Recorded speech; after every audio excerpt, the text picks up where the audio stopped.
સુરતના લીંબાયતમાંથી મોબાઈલ અને લેપટોપની ચોરી કરનાર ચોરને ઝડપી પાડતી સુરત શહેર ક્રાઇમ બ્રાન્ચ. સુરતના લીંબાયતમાંથી મોબાઈલ અને લેપટોપની ચોરી કરનાર સ્પાઇડર ચોર આખરે ક્રાઇમ બ્રાન્ચના સંકટમાં આવી ગયો છે.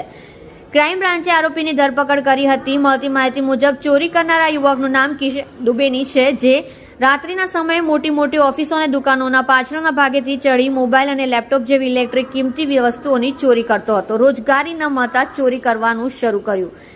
આરોપી પોતાના વતનથી રોજગારી માટે આવ્યો હતો, પણ સુરત રોજગારી ન મળતા આરોપી ચોરીના રવાડે ચડ્યો. આ દરમિયાન તે રાત્રિના સમયે ઓફિસ અને દુકાનોને ટાર્ગેટ કરતો હતો અને દુકાનો પર ચડી ચોરીને અંજામ આપતો હતો.